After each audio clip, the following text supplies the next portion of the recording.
Why do we tend to struggle with relationships? Today, we're going to explore that question, and we're going to unpack the specific relationships that exist within the world of education.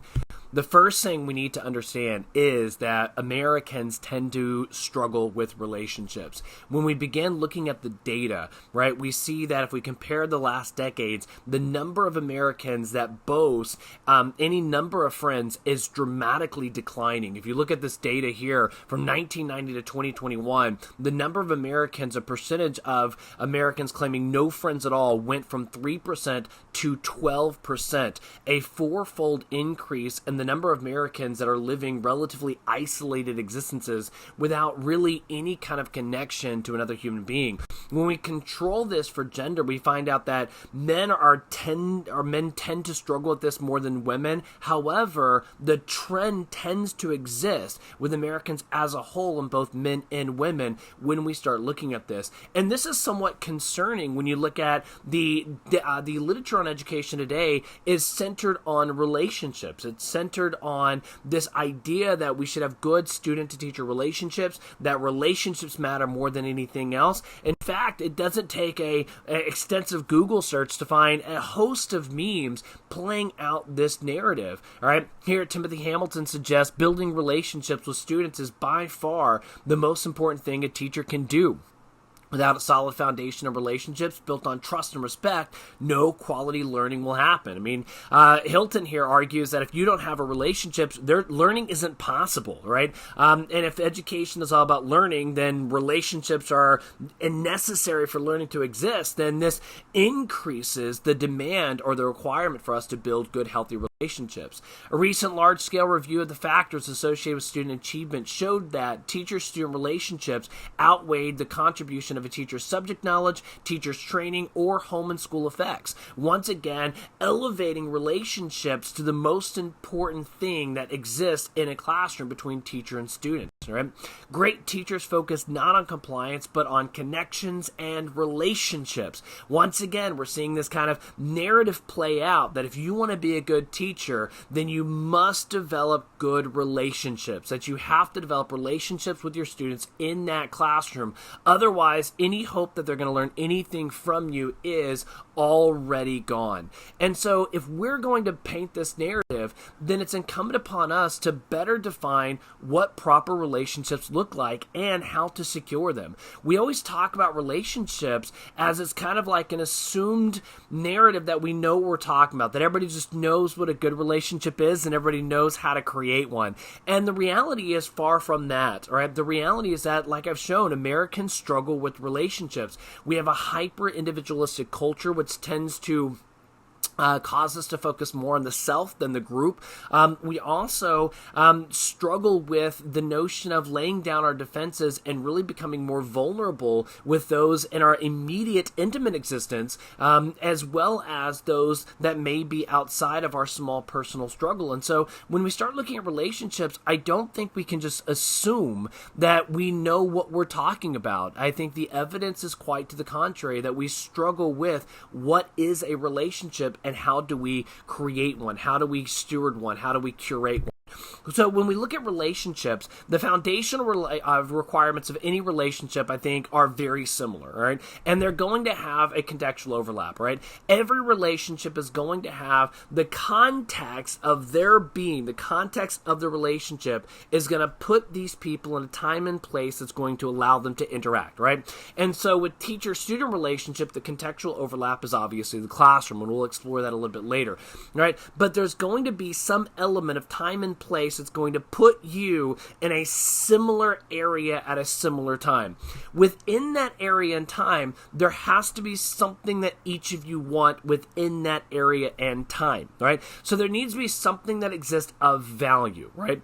That value, that component of value, that thing that we want draws us together, right? We are drawn together based on the element of value, that something exists that is drawing us together because we're both pursuing it, right?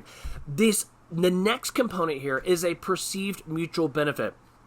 In other words, if there's something of value, but we're in competition over it, the relationship destroys. There has to be something of value, and we have to perceive it as valuable, and we have to begin to develop some system that allows us to share the respective value of the thing that is valuable. And I know this sounds complicated, but it's really not, right? You're looking at something has to exist of value, and now each person has to see it as valuable and see a potential of working together, which is the last component part, personal engagement. We actually have to talk about the thing of value. We have to discuss it. We have to learn how to converse with each other to balance out, and we seek a equal value from whatever the thing is that is valuable, right? And while this sounds complicated, it's really not. And when we unpack this, we're going to look at how a lot of these themes aren't new. We're talking a lot about relationships today,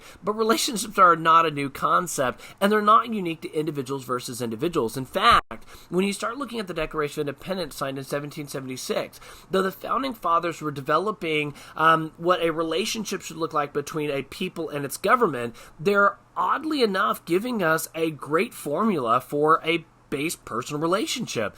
Jefferson writes, "We hold these truths be self-evident, that all men are created equal, that they are endowed by their Creator with certain enabling rights, that among these rights are life, liberty, and pursuit of happiness, that to secure these rights, governments are instituted among men, deriving their just power from the consent of the governed." And so we have heard this, no doubt, time and time again. And what's important here is that there's two components of the relationship that we really need to unpack based on what Jefferson is writing here. The first component is we hold these truths, that everybody has an inalienable right, an equality of existence, and that rights are belonging to all people by virtue of existence, right? So when we say that word inalienable means cannot be made alien to, right? In other words, they are yours and yours alone, and nobody can take them, right? So when we start talking like, I have an inalienable right to life, that means I have my life, and I'm the only one that can ever possess my life. Nobody can take my life. We often use that incorrectly. We often say they took a life. They didn't. They may have ended a life, but they did not take a life. Nobody can take my existence and add it to their own. In a similar fashion, our liberty is ours and ours alone. The liberty are the choices that we make on a day-to-day basis, right? If I have liberty, that means I get to decide how to use my life. I get to take my existence and I get to navigate my existence by the decisions that I make. That last component is a bit more complicated, but it runs the same thread. The pursuit of happiness is nothing more or less than the natural consequences, the natural outcome of your life combined with your choices.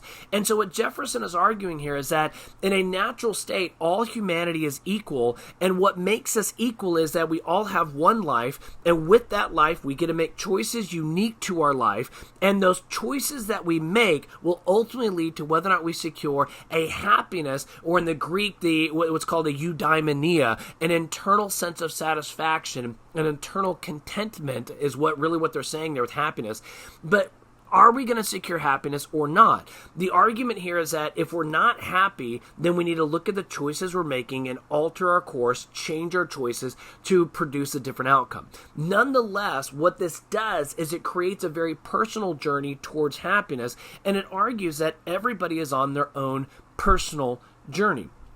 Well, understandably, humanity is a social creature, right? We tend to draw out companionship. We tend to draw out relationships. And some of the choices we make are we choose to engage with others for a variety of reasons. There's things that we can't do alone. Sometimes we need the affirmation of existence. Sometimes the intimacy that we're able to experience in personal relationships is part of that composition that leads to our happiness. But for whatever reason, we are drawn together. But that second component of the Declaration of Independence is the second thing we need to look at and unpack. Right? Remember, Jefferson argues that all governments are legitimate based on the consent of the government.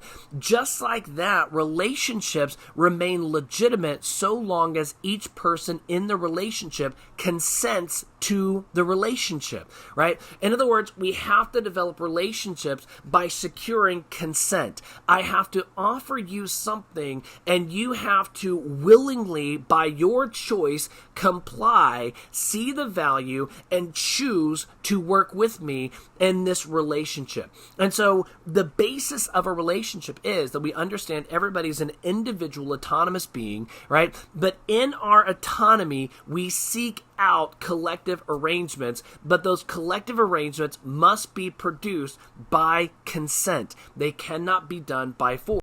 And this is actually more complicated to do than we think, which is why, one of the reasons why in America we struggle with relationships, because it's not as natural as we want it to be. We would think that we both have a mutual benefit, we both have something to gain, so let's get together and formulate a relationship. The problem is, it seems that humanity has put up very distinct barriers against other human beings. That we, as flawed, broken human beings, we tend to put up defenses. We tend to be somewhat skittish of, somewhat off-putting of other human beings. We don't naturally trust the way it seems that we would want to in a more perfect world. And so one of the difficulties of relationships is you've got to get through people's barriers. And not only do you have to get through their defenses, you also have to realize you have to let them through yours. There has to be a mutual understanding that if I'm going to allow you past my defense of, let's say, life, I have to trust that you're not going to try to take my life. I can only lay down that defense if I trust you not to violate that right, that autonomy, right? And so if this is done, if I can successfully do that, which is why the argument that so many relationships are built on a foundation of trust. I have to trust that you're not going to violate my individual autonomy. If we do this well, then we can pull to the middle of this relationship and we can use those defenses as something that bind us together, right? Notice that in the American Constitution, the rights that we have are not meant to separate us. They're meant to bind us together, that we all acknowledge a right to life, and then we use our collective understanding to protect the life within. So nobody within has to fear of their life with anybody else within that relationship.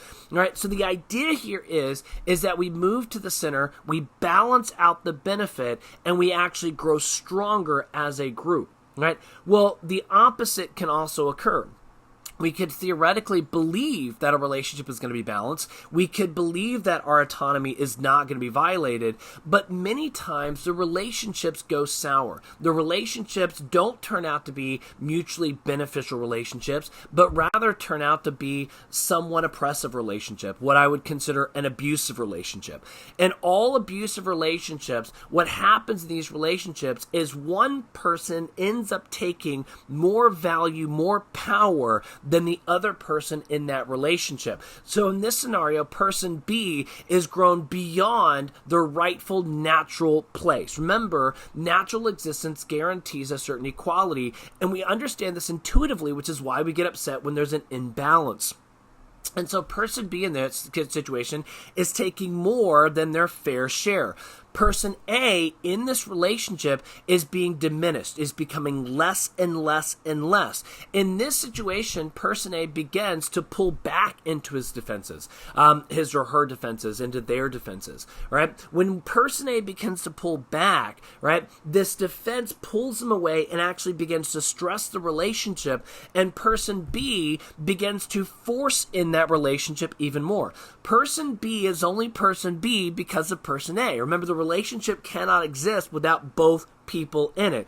If person B senses that A is leaving or A is pulling away, many times person B will increase their position in an attempt to hold on to the relationship, intent to hold on to the power. All right, and this gets into complex psychological things, which we're not going to get into here. Just the basis here is that in many relationships, we do see this dynamic playing out. And this dynamic plays out for a lot of different reasons, right? Person B becomes the tyrant while person A becomes the oppressed. And there's a lot of of reasons why we see tyranny. And there's a lot of reasons why tyrants argue that, yeah, I'm the tyrant and it's a good thing, right? I'm the boss, right? I am your boss. You have to do what I tell you to do, right? That is something that comes up a lot, and that is a vocalization of tyranny. It does not extend the opportunity to consent. It does not recognize equality. It does not offer the opportunity to consent. It comes with a direct demand. You will do this whether you like it or not. And we're like, well, your choice is you can quit if you want to, right?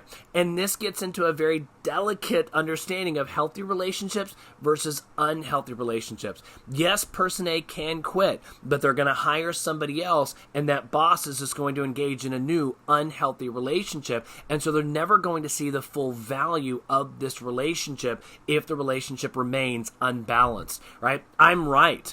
This is a big narrative playing out in politics in the United States. On both sides of the aisle, this sense that I am certain that I'm right, and because I am right, I can systemically diminish those on the other side of the argument, right? So I don't have to reach out to their better graces. I don't have to reach out to their better judgments. I don't have to reach out in a manner to offer them a solution or an argument to get their consent or affirmation. No, we need to diminish their voice. We need to diminish their action. We need to diminish their votes, right? And in doing so, this kind of perception of I'm right, therefore I'm justified in my tyranny is nothing more or less than tyranny at its core.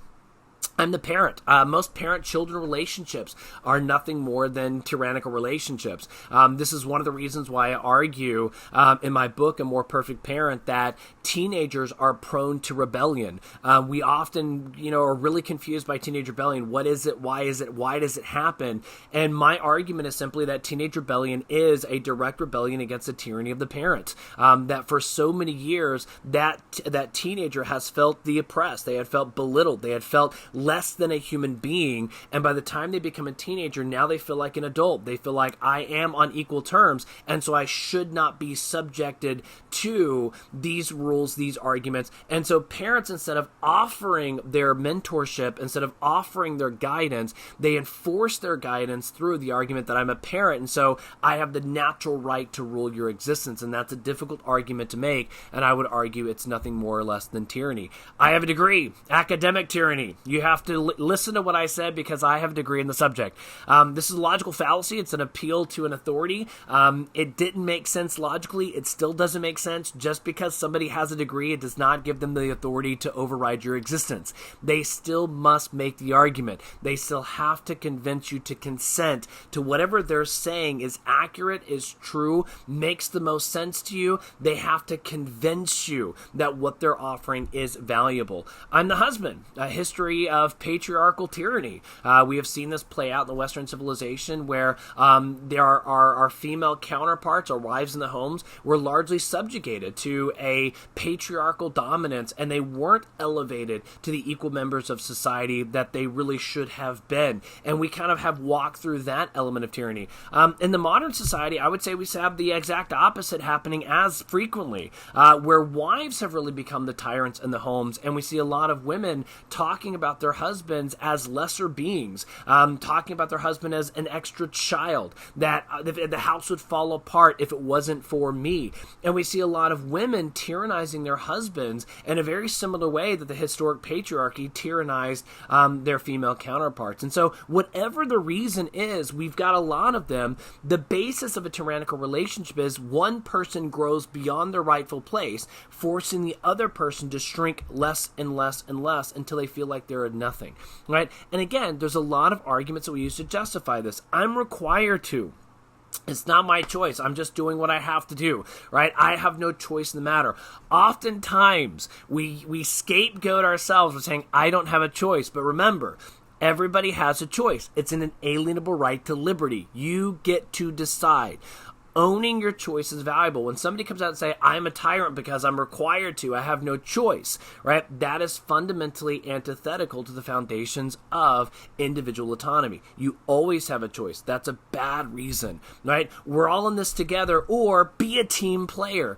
This is peer pressure. It didn't make sense in junior high. It still doesn't make sense. And I'm appalled at the number of people that rear this in education, that if somebody has an opposition, if somebody has a reasonable rejection of a policy or something, or if we have a reasonable rejection of something in the home, we almost accuse them of not going with the flow, not being a team player. Why are you trying to disrupt the system? And that's problematic. Remember, if we're in authority positions, we have the obligation to offer, right, our solution, but they have to be accepted by consent if the relationship is going to be a healthy one, if the relationship's going to be sound. It's for the best. That goes along with the I have a degree. I've already predetermined what is right, and you must do it. If you don't agree, you're obviously wrong, all right? And therefore, we tyrannize in hopes of creating better systems. And this is something that I don't think we fully realize. We look at tyrants, and we automatically assume that the tyrant carries a sword. The tyrant is kind of like these Hitlers and Stalins of the world. And that's not always the case. Sometimes the tyrant is a well-meaning person trying to bring about a good end, but they're using means that actually destroy the autonomy of those around them. They're not doing the work necessary to build healthy relationships. And so in response to abuse, we end up with feelings that are going to be very symbolic of feelings of an absence of autonomy. We feel frustrated. We feel anxious. Many of us get depressed, that we don't feel like we exist, that we don't matter. Isolation, we're pulled from the groups, we're alienated from the other members of society. Abandonment, we thought we had something. We thought we got into this. I would argue abandonment's a big thing that teachers feel, that we thought we were joining a system of collaboration, a system where we were going to be valued members, and then we end up in a system where we really feel alone and isolated, trying to kind of go about this on our own, right? Anger, yes, anger. Frustration and anger go hand in hand, right? But we see this develop. The last one there is a feeling of meaninglessness, that I just don't matter. If I am so marginalized in the relationship, then what point do I have, right? Why am I here, right? These are the elements that are going to begin to kind of cue us in on when a relationship becomes unhealthy. And oddly enough, this is also unpacked in the Declaration of Independence. Jefferson writes, "Prudence indeed will dictate that governments long established should not be changed for light and transient causes. And accordingly, all experience has shown that mankind are more disposed to suffer while evils are sufferable than to right themselves by abolishing the forms to which they are accustomed." In other words, Jefferson is saying that people don't abandon relationships quickly. That once we have a relationship, once we have engaged, once we've given ourselves into a relationship, we want the relationship to work out. That hope really does drive a lot of allowance of abuse. That we tend to hope that the relationship is going to change. We hope that the relationship is going to alter, right? And so as Jefferson articulates, we will suffer a considerable amount of evil in pursuit or in hope of a better relationship. However, when a long train of abuses and usurpation is when somebody takes power that wasn't theirs, right? A usurpation is when somebody takes that power that is not rightfully there. So they took your power without your consent. When a long train of abuses and usurpations, pursuing invariably the same object, evinces a design to reduce them under absolute despotism, it is their right, it is their duty to throw off such governments to provide new guards for their future security. In other words, Jefferson suggests that we will allow relationships to sour. We will participate in abusive relationships only for a time, right? Eventually, all abusive relationships will produce rebellion of one kind or the other. And this is something in education we really need to be cognizant of. I would argue we currently have mass student rebellion in education, right? I would also argue that we currently have mass teacher rebellion in education. We have poorly stewarded the relationships, right? In a lot of different ways. And we'll unpack some of that as we go. But the understanding here is if the relationship is not balanced, it will produce eventually some type of rebellion, right? And rebellion can manifest in a lot of different forms. Many times we see collective rebellion leading to war. The famous American Revolution, no taxation, no representation. The French Revolution, once again, rising up against the higher nobility, rising up against the king, right? The many Scottish revolutions that we saw over the course of history of rising against the English overlords, the English oppression, right? And so we see, like when we see war and we look at these movies with war, right, it becomes very clear, okay, that's obviously rebellion. But rebellion takes more subtle forms as well. Many times rebellion is very, very subtle. It's an immediate rejection of your power over me. A lot of times these happen first in simple gestures, snide remarks. I would offer a question of how many teachers sitting through pre-service this year, right, were at their tables making snide remarks about whatever was coming down the pipeline, whatever the state had to say, whatever new policy was coming down, whatever new district and mandate came in. How many teachers are sitting at their tables and they're making these snide remarks? They're sitting there like, you know what, this is never going to work. We are run by idiots. That is an element of rebellion, right? It's very subtle. Many times we don't see it play out, but if you're sensitive to it, this is an early sign of an unhealthy relationship. Right? We also see individuals beginning to develop the courage to speak out, right? You will see this in education, 1 or 2 or 3 individuals. And I'm always kind of curious when I see an individual speak out, the question is, sometimes individuals are just going to be complicated, and I get that. From a leadership point of view, you're going to have a squeaky wheel at times, so to speak. However, what is the rest of the audience doing when that person's speaking out? Do you have the rest of the audience looking like, oh gosh, this guy is talking again, it's just annoying? Or is the rest of the audience sitting like, yes, yes, yes, yes? Generally, if you can read the audience, that's going to tip you off on whether or not that one person speaking out is speaking for more of a general consensus or just speaking for themselves. And that's a very interesting sensitivity that we have to pay attention to if we're going to develop a healthy relationship, because that can be a clear sign of an unhealthy relationship. Sometimes we see irrational action. We see destruction of property.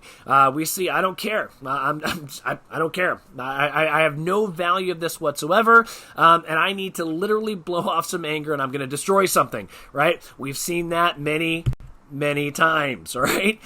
These are elements of our existence that we do tend, as rebellion grows, our frustration grows, our anger grows, and we begin to see this underlying frustration begin to play out more and more. And this is something that we really should heed in education, because if we are not sensitive to the early signs of rebellion, then rebellion begins to take more drastic turns. It begins to get more overt, right? Many times, if we're not sensitive to the rebellion, that person in that relationship will break the relationship completely and leave, right? When we look at student dropouts, when we look at why students don't finish school, we never look at it in a sense of we broke that relationship. For whatever reason, they left. They may have not seen the value of it.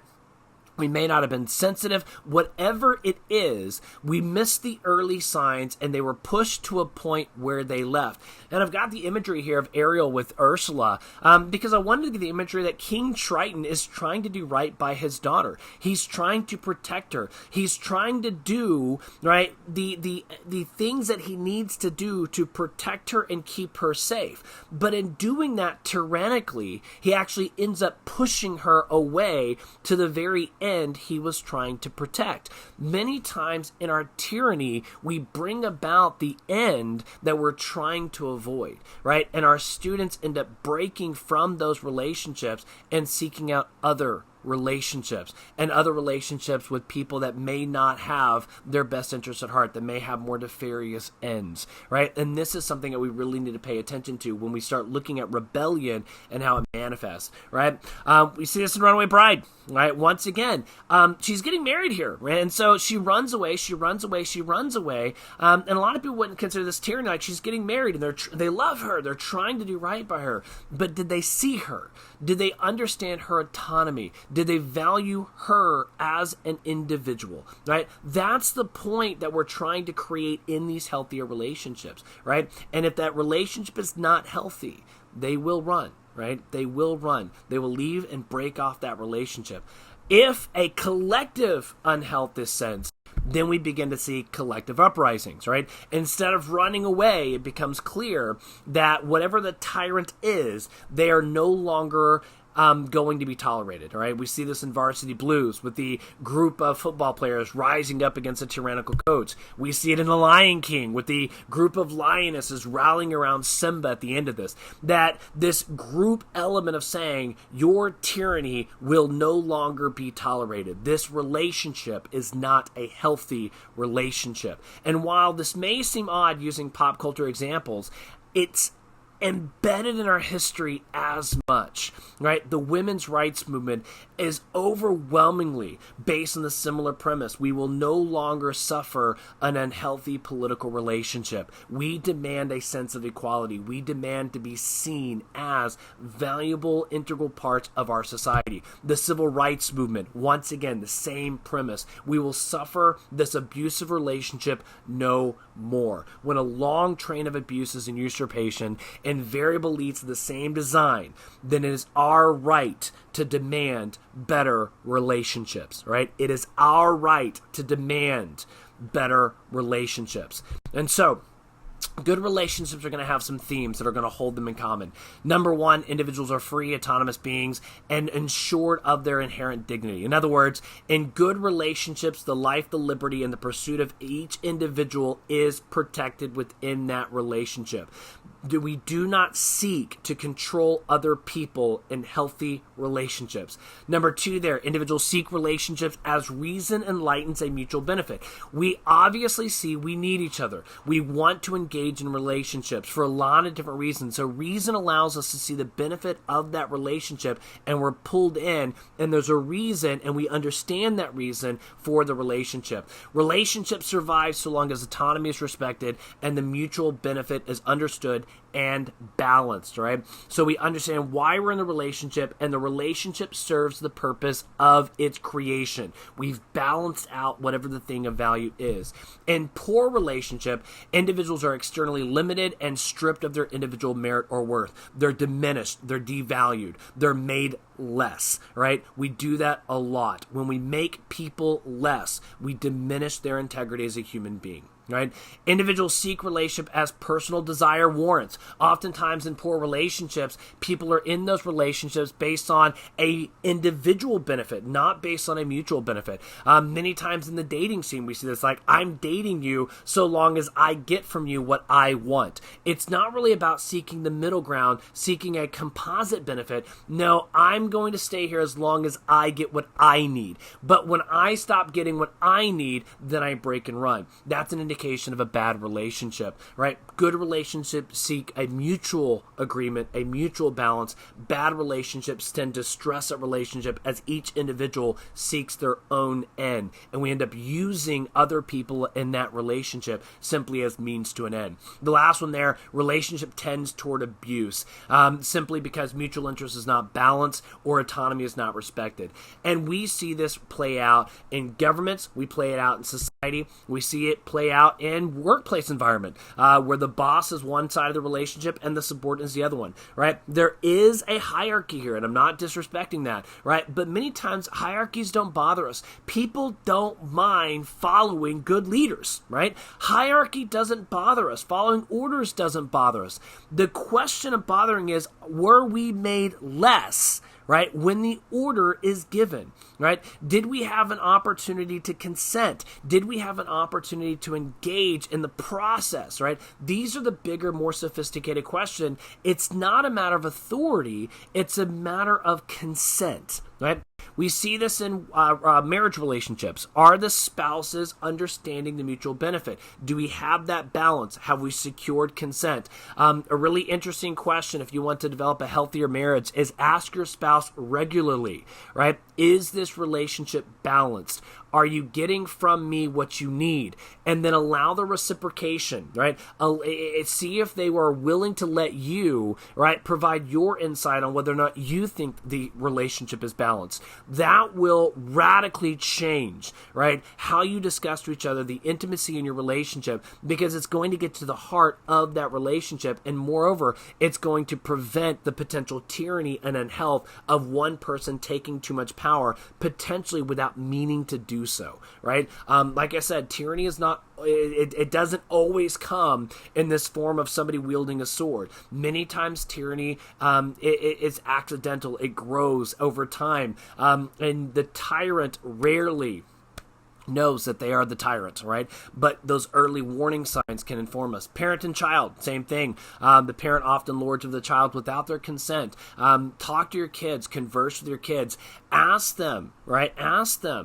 What you're doing right as a parent, what you're doing wrong as a parent. Children want to love their parents. Children want to impress their parents. They want their parents' satisfaction and approval, right? And parents often poorly steward that with this kind of claim to power, this claim to authority, and they diminish their children in the process. Teacher-student relationships are very similar. Teachers often will come in that classroom and mismanage this relationship. And this is the relationship that is going to be in focus here as we kind of look at this, applying relationships down to education specifically. What does that mean for us as teachers?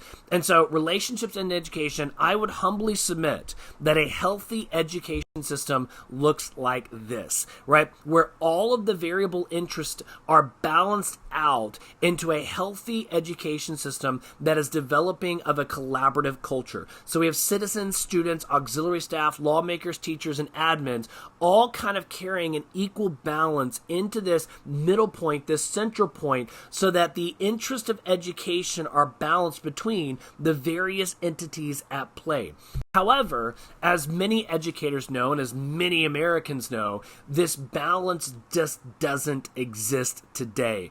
Our system is very much out of balance, which is causing that frustration, that anger, that animosity. We're seeing anger and frustration on the part of parents. We're seeing it on the part of students. We're seeing it on the part of teachers. We're seeing it on the part of administrators, right? Oftentimes we demonize administrators, but they are part of this system just in their own right as well. And this system out of balance is a system of abuse. And even though we feel the consequences of abuse or the impact of abuse, we rarely understand it as abuse. And in doing so, it means we have to accept it as abuse and then work to remedy it. We have to work to balance it.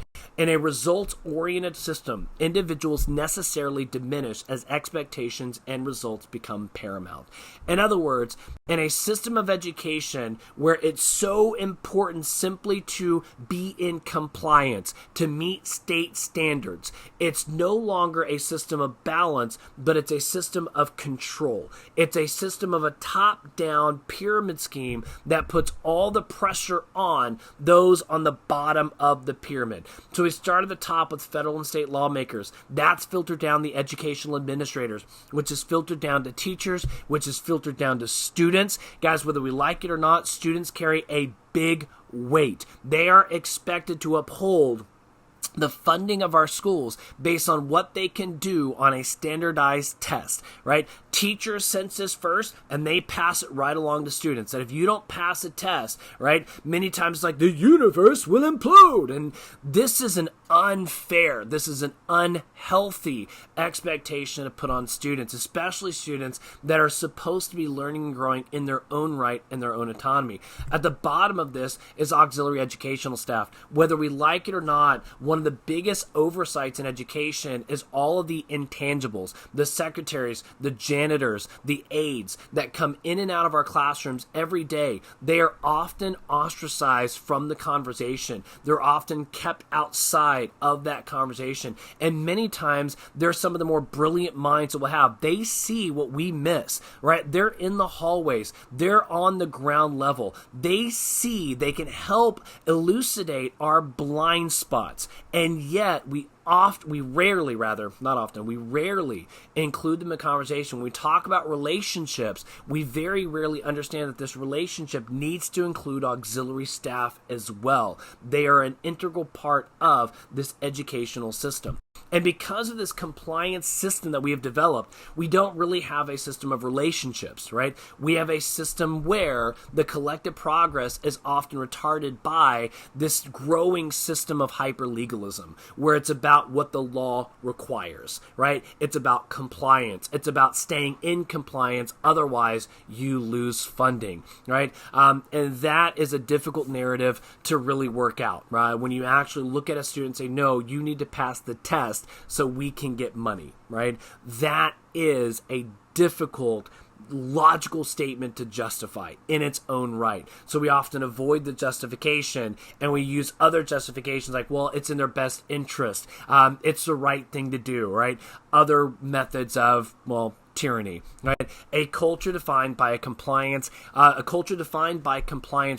is antithetical to authentic relationships and real growth, right? If this system continues, we are going to continue to struggle to reach students. The education system will continue to experience rebellion on all fronts, and the rebellion will only grow and it will only get worse. We need to change. So, what can we do?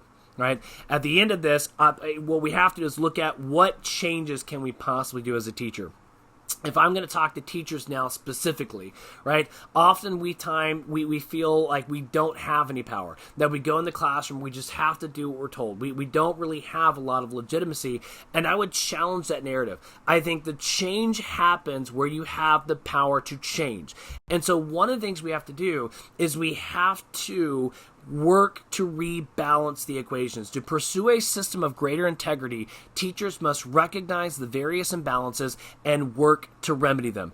In other words, what avenue do you have the most control in? Where can you have an impact? Oftentimes, when we look at this system of compliance, teachers understand this very well, and teachers often only see themselves as the bottom of the top half of this compliance chart, right? So we are inundated with what the admin said over us, what the state said over us, right? However, if we would reframe our focus and realize that not only are we beyond or the below the top tier, we're above the bottom of this tier. Right? If we would focus and say, what are our relationships with our students like? What is our relationship with the janitors and the aides like? Right? What is our relationship with those that we have more power, more say, more of a pulling interest in those relationships? If we alter our focus here, maybe there's a way where we can reclaim the high ground, reclaim the classroom. Right? But we have to re-identify the role of the teacher. What do we do on a day-to-day basis in that classroom? So the teacher in that classroom, the beginning part of this relationship is the teacher coming into that classroom and securing the foundation. Remember, the foundation relationship is contextual overlap, right? I have to secure the context. Why am I in that classroom? Why is a student in that classroom? There's a contextual overlap that's going to pull us in a similar time in a similar place. Again, that needs to be by choice. Schools should give students as much opportunity to choose their classes and teachers as possible, because that allows consent to exist in this first foundational element. If I'm in a class I didn't choose, or if I'm in a class I just have to be there, it's going to retard any potential relationship. So the contextual overlap is the first one. The same thing is, you as a teacher, what do you have of value to offer? Right? What is valuable in your classroom? Right? What do you have to say, I'm trying to give you something and your life is going to be better if you choose to take it? Right? I can't make you take it. I can't demand you take it, but your life will be better if you take it. There's a lot of this that happens in teaching, that we go into our classrooms, and if we give in to the compliance standards, if we get into curriculum, if we let the textbook manufacturers write our entire curriculum and all of our tests, now we're peddling snake oil. Now we're peddling something that I don't even believe in this. I don't think this is working. This is test prep. I don't think it has anything of value. And if you don't think it's valuable, the students are never going to think it's valuable. So the thing of value that you need for the relationship, right, if the teacher doesn't first and foremost believe that they have something valuable to offer, this is going to make the relationship very difficult, if not impossible, to secure. The next one is perceived mutual benefit. Not only does the teacher have to understand its value, but the student has to understand the value as well. Our students have to be pulled in, and they have to understand that I have something of value. And this is why it's valuable for you as well. We have to find a way to connect the elements of value to the personal beings of our students as a group, right? The last one is personal engagement. You have to talk to students. You have to engage with students. You have to get feedback. You have to have back and forth. Now, what does this look like? Guys, this is not online discussion boards. That's not personal engagement. This isn't like round-robin conversations. I have been in so many classrooms where we're having a conversation and kind of the students are over there and they're talking, and so that's collaboration, or the students are put in groups and they're talking. But how often do we have intimate conversations with our student? True engagement regarding the student-teacher balance, right? How many times do you as a teacher ask your students, what am I doing that's working? What am I doing that's not working, right? What has been most enjoyable and most conducive for learning so far, and what happened? What have I done that just didn't work out the way it was supposed to work? How many times do we get our students direct feedback on our teaching practices, right, and our persons in that classroom, right? That's such a valuable point of engagement that we often overlook, right? Teacher-student relationships are impossible if the teacher does not advocate their position in the classroom. The teacher needs to know why they're in that classroom. They need to believe that they have something of value to offer. They have to be able to convince the students that it is valuable for them as well, and they have to engage with the students unapologetically, right? I am here, and I understand my value and my worth, right? And I'm going to work, right? I'm going to work to get you to understand it as well. The teacher cannot be diminished in that classroom. The teacher has to advocate, has to put themselves out there as a valuable, meaningful component of the classrooms. So when we look at this relationship as a group, we have to understand that the teacher-student relationship is a collective relationship. That teacher has a relationship with a composite body, right? So I have to generally reach out to all students if I'm going to remain fair to the group, right? And this gets into group dynamics because as a teacher, I don't have a relationship with one student. I have a relationship with all students. And so in that classroom, this relationship is going to balance the need of the teacher, the desire of the teacher, with the composite whole. In this situation, we need balance. If the teacher is too big, overtakes, takes more power, doesn't get the consent of the class as a whole, then the teacher becomes the tyrant and the students are diminished, right? We see this play out in a lot of pop culture narrative as well, right? This example, we would say more obviously a tyrant as a teacher, but even those better teachers that first interact with their students and no, I'm the expert in the field. I know what I'm talking about. You should just see the value of what I'm offering you. Many times that approach doesn't work. It doesn't recognize the student as an equal member. It doesn't reach out and offer the student an ability to consent. It doesn't correlate, or it doesn't relate value, if you will. It also can go the other way. If we build students too much, if we praise students too much, if we really lean on these student-centered learning and student-centered practices, then what we end up doing is we tilt the entire classroom in the interest of one or two students or in the outlier students rather than balancing the needs of the class with the needs of the teacher. In this situation, we see really discipline become a problem as a teacher goes in a classroom and they just feel like they're being attacked by all fronts, that they can't give discipline, they can't manage their classroom, that they can't impose themselves the way they need to as a teacher in that class. In this world, we see the teacher hide under their desk and pray for safety. We use that term in teaching, though, if you're in survival mode. The point now is just to survive. And in these abusive relationships where students have been given too much power or they've been given too many allowances in class, we really see the students become become the tyrant in this relationship and the teacher diminished, right? We see oftentimes, again, a lot of pop culture examples of this, of, students as being out of control, out of line, and we see a lot of examples of teachers being forced out, really kind of looking at, I don't know, I've read all the books, I've read all the thing, I've read Harry Wong, and it's just not working, right? If we balance this relationship in the side of the student, right, it's going to cause problems. What we need is a balanced relationship between the teacher and the student. And this is where I think it's valuable, because I don't have to guess where the students are at. We've got a lot of psychological evidence that we're ignoring sometimes in education that will allow us a pathway or a bridge to understanding the needs of the student, the desire of the students, and what of mutual value may be struck with the students. And that's found in Maslow's hierarchy of needs, right? What I see in Maslow's hierarchy of needs is the bottom of this is going to give me the strongest connections between me and the student, right? The base level of human existence is physiological needs, right? How to secure water, how to secure food, how to secure, the basis of our existence. How do I actually enhance and protect that, right? When we start looking at that, that's a big thing, right? If I can connect math to that, if I can connect science to that, basic human needs, right? I can get them to do complex equations if I connect it to a basic human need, right? Why? Maslow argues that that's going to be the greatest overlap. Safety is going to be next. How do we secure our homes? How do we secure our nation, right?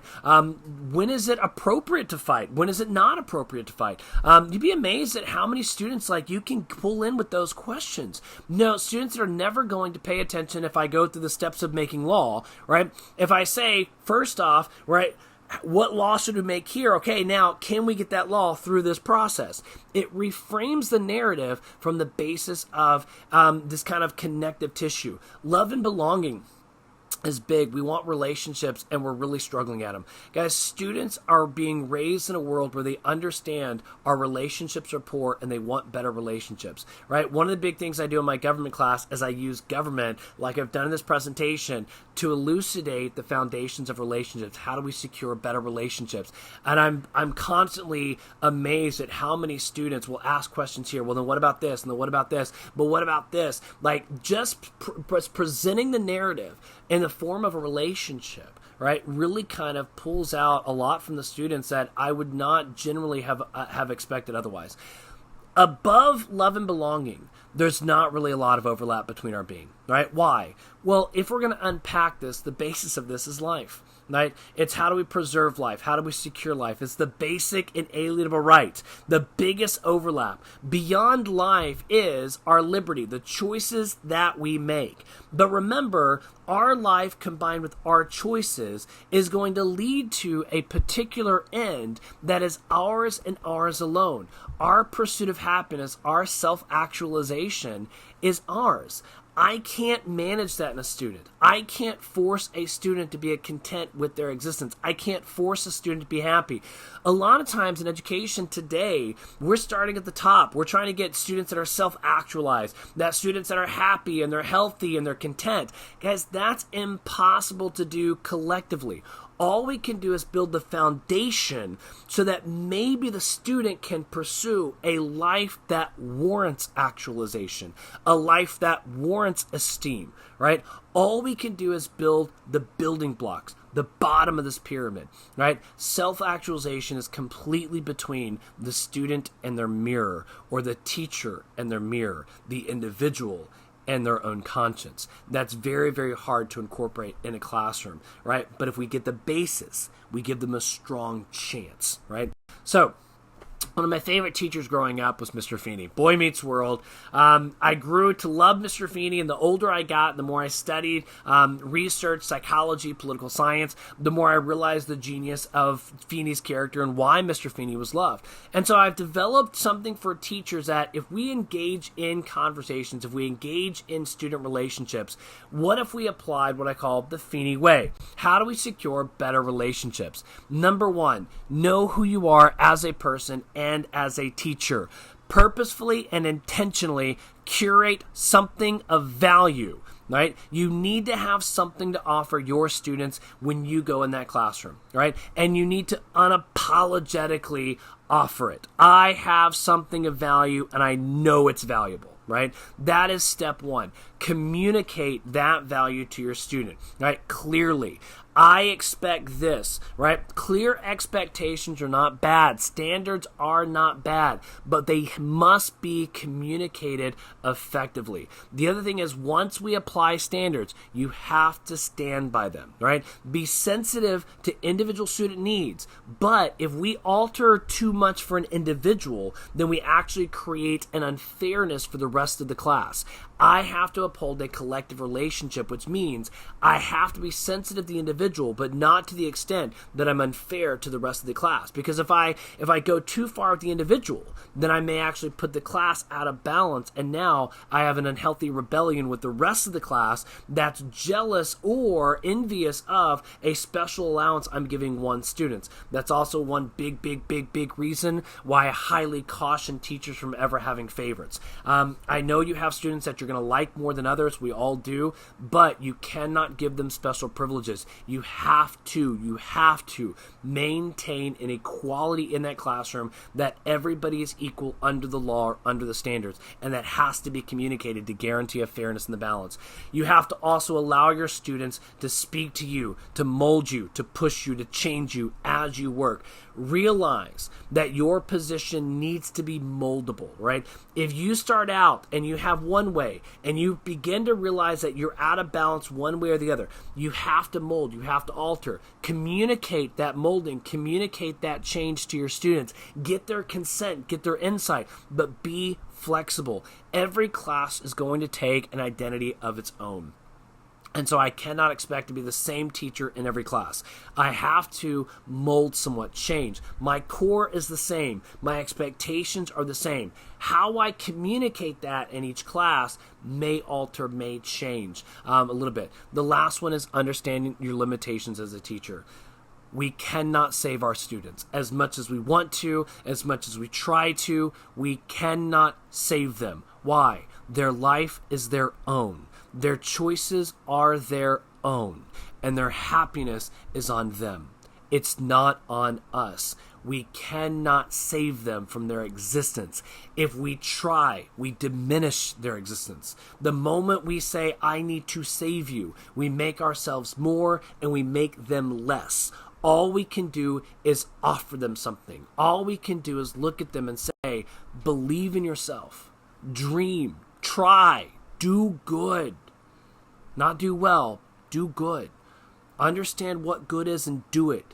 Live a life that matters. Live a life that gives you a chance of happiness. But we often judge students too soon. And like Icarus, if we judge Icarus based on the fitting of his wings, then the story is never absolute. The story is never told. What our students do beyond our borders is out of our control.